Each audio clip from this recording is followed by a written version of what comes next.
अस्सलाम वालेकुम बिस्मिल्लाहिर्रहमानिर्रहीम। ਅੱਜ ਅਸੀਂ ਬਣਾ ਰਹੇ ਹਾਂ ਮਿੱਸੀਆਂ ਰੋਟੀਆਂ। ਆ ਸਾਡੀ ਦਾਲ ਸੀਗੀ ਰਾਤ ਦੀ ਬਚੀ ਹੋਈ, ਉਹਦੇ ਵਿੱਚ ਹੁਣ ਅਸੀਂ ਆਟਾ ਗੁੰਨਣਾ ਹੈ। ਤੇ ਹੁਣ ਅਸੀਂ ਪਾਵਾਂਗੇ ਨਮਕ 1 ਚਮਚ, ਮਿਰਚ ਪੀਸੀ ਹੋਈ 1 ਚਮਚ, ਦਾਦੜ ਮਿਰਚ 1 ਚਮਚ ਤੇ ਮੇਥੀ ਪਾਵਾਂਗੇ ਉਹਦੇ ਵਿੱਚ ਅੱਧੀ ਚਮਚ, ਅਜਵੈਨ ਉਹ ਵੀ ਅੱਧੀ ਚਮਚ, ਪਿਆਜ਼ एक छोटा दरमियाना कटिया होया बरीक एक वो पावांगे असी विच, ते सब्ज़ धनिया पुदीना वो पा के सारा कुछ असी विच आटे दे मिक्स कर दिता। ते हुण असी तुहानूं गुन के दिखाउने आ किस तरह। कितना अच्छा, बहुत पतला आटा नहीं गुनना, तुसीं इस तरह का करना है।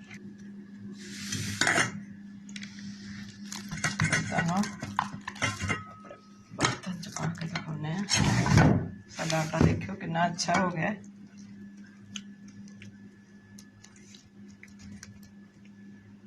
फिर तुहानूं पका के नमकीन रोटी दिखाने। हुण इहदे ते असीं पौना दे देने, जिन्नी देर तक असीं पकाउणा नहीं है फिर तुहानूं बाद च दिखावांगे। बिस्मिल्लाहिर्रहमानिर्रहीम। ए देखियो हुण असीं आटा जिहड़ा गुन्निया सी मिस्सियां रोटियां, आटा साडा बहुत अच्छा हो गया। ए देखो हुण तुहानूं बना के दिखाउणी आ।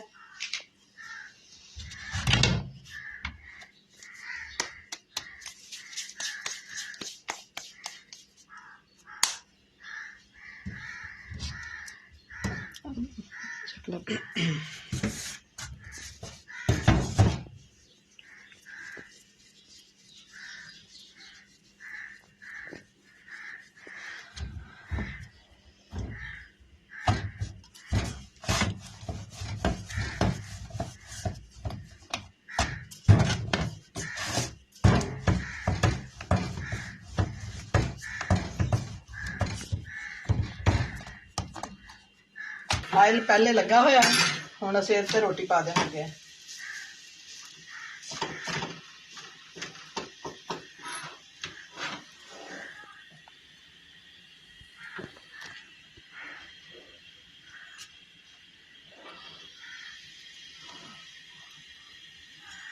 हुण असीं उल्टा के इत्ते आयल लगा देंगे।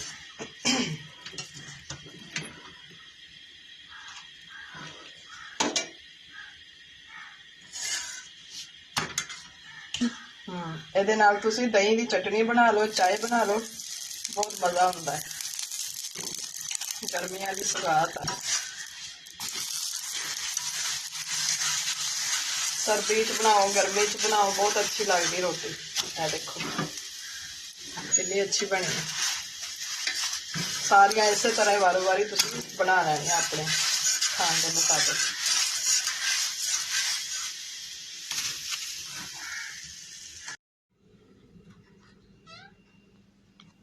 बिस्मिल्लाहिर्रहमानिर्रहीम। देखियो साडी मिस्सी रोटी जिहड़ी रात दी असी दाल बनाई सी, वो वाली बची हुई दाल दी असी रोटी बनाई है नमकीन। ये बहुत अच्छी लगती है। देखियो कितनी अच्छी बनी है। तुहानूं हुण चेक करके दिखाने कैसी बनी है। माशाअल्लाह बहुत मज़े दी है, बहुत ही मज़े दी है। बना के तुसीं मैनूं दसना कैसी बनी है। मेरे चैनल नूं तुसीं शेयर करना, लाइक करना, कमेंट करना किस तरह। तुसीं मेरे चैनल नूं फॉलो भी करना। अच्छा, तुहानूं नवीं रेसिपी दे नाल दोबारा मिलांगे। अगर तुहानूं कोई रेसिपी अपनी मर्जी दी तुसीं बनवाना चाहते जो वो भी दसना। अल्लाह हाफिज़, फिर दोबारा मिलांगे।